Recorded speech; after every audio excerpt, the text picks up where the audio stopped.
I'm Bob Hallmark in Longview, and I'm at Accent Care Hospice for a very special event today. This is all about veterans and those that are in hospice that are veterans and that have had somebody come to their rescue as a veteran over the years. Let me set the stage here. It's about a dozen years ago that Accent Care Hospice started a program where they recruited veterans to come in and help out veterans that were in hospice care. And the Marines answered the call, and they're right here. I want to go ahead and introduce our Marines now, and go ahead and... My name's Will Haggard. I'm a Navy hospital corpsman attached to the Marines. There we go. And... I'm Jim Jones. I was a Marine. Yep, I'm still a Marine. And I know you, Jim. I know. Once a Marine, always a Marine. Now you guys got involved in this program, and you're being recognized for it today for your contribution, and mostly because of the way that you have helped other veterans that have been in hospice. First of all, let me talk about why did you get involved? Why did you want to get involved in this? Actually, at a Marine Corps League meeting one day, this guy was talking about his service to hospice, and I thought about it, and I thought, well, yeah, that's something I could do. That's giving back a little bit, and so that's what I did. And now, was the experience everything that you thought it would be? Whenever you're giving, you know, I mean, you're the one getting something out of it. Oh, well said. Now, I've heard what the original Marine response to was this, is that we are Marines, that's what we do, we volunteer. That's what we do. What were your thoughts about getting involved in something like this? Well, I had harbored some feelings from the reception back in the 60s and early 70s. Now, I'm not going to get into that now, but I just made up my mind that when we start passing away, they're not going to go unrecognized. They're not going to go out alone. And a lot of them are alone. They don't have relatives. Some of the families have forgotten them. And it's just, and I've always been a history buff all my life. And I've met some sure enough heroes doing this. I could go on about the ones that made the Normandy jumps, was on Guadalcanal, Korea. I mean, I keep a sheet. I've had about 40 patients so far, and I put little notes where they were and what they served. It's some of it's pretty funny, some of it's, I wouldn't say tragic, but sure enough sad. Gotcha. But you meet some sure enough heroes. And now, if you had to put it in perspective, what kind of things do you talk about when you realize that you have a veteran in hospice? You have a shared connection with that person because you're servicemen yourself. What kind of things you talk about that maybe you can't talk about with other people? Well, I listen as much as anything, and I think that's 90% of doing this is being someone to listen. When he gets on a subject, then I help him elaborate on it. So. Gotcha. Okay. Do you find that they brighten up when they find out, oh man, I got a Marine veteran here, and now we can talk a little bit more? Some of them do. Some of them are still withdrawn. You key off the patient. If he wants to talk about it, we'll talk about it. If he doesn't, then we don't. We can talk about sports. We can talk about jobs. We can talk about anything under the sun.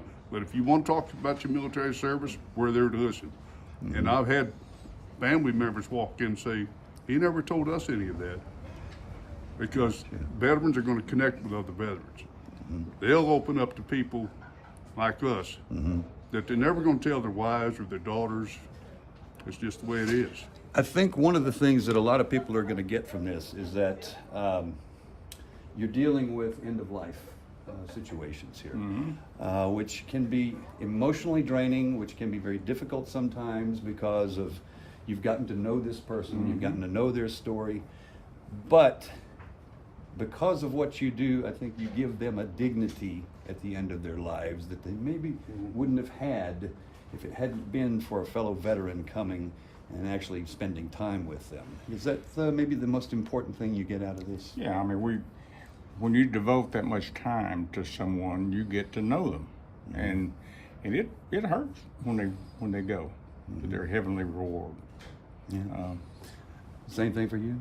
Some of them, I want them to feel like their life had a purpose. And a lot of them don't have that feeling. You know, they were some kind of day laborer, swept floors, or pumped gas in the gas station. But I want them to know that in the history of this nation, whether they ever saw combat or not, they had a purpose and they served a cause. That's, my family's big on patriotism. We go back militarily clear to the American Revolution, and that's important to me. And part of all of what you've been doing here has benefited. I've talked to some of the people here, and we're going to hear from them later, who have said that your service here has been invaluable. It's been something that they probably never would have had it not been for you. 12 years ago, you started with a dozen Marines, and then 3 of you are left now. Unfortunately, over the years, we've had some die. One of them went blind. He can't drive anymore. One of them's in a hospital right across the street over here with a triple bypass. We're down to 3 of us now, but hopefully we'll get a few more volunteers, some younger guys, because we're having some patients that are younger than us, which is kind of scary. But And that's a good question right there, is that you've devoted all of this time to this, and there's going to be a need for more veterans to come forward to do this. Absolutely. And some younger ones. I mean, that's the thing. I mean, guys like he and I, we're both the same age. We're getting up there. So, All right. when I started this, there were still a lot of World War II guys around. I wouldn't say a lot, but some. Well, they're all gone now. Every now and then you get a Korean War guy, but a lot of us are being our age. So obviously there's a need for younger veterans to get involved in things like this, and that's the word we're talking about right now. Yes. To get involved. It's one thing to sit back and complain on a laptop somewhere and send it to the internet. What does that help anybody? How does that help? You guys actually made the decision you were going to do something to help somebody, and that's really what we're talking about today, which is why they wanted to give you recognition today. How do you feel about being recognized for this? I really don't have any thoughts about that. It's a blessing for me personally to be able to serve in this capacity. You know? All right. And I don't feel a need to be recognized really at all. It comes with the territory. You just do it. We leave the recognition to politicians and such as that. spoken like true Marines. All right. Congratulations, gentlemen. Thank you so much. I appreciate it. Yes, sir. All right. Semper Fi, Marines. And we'll have more on this tonight on KLTV 7 News for KLTV WebXtra. I'm Bob Hallmark.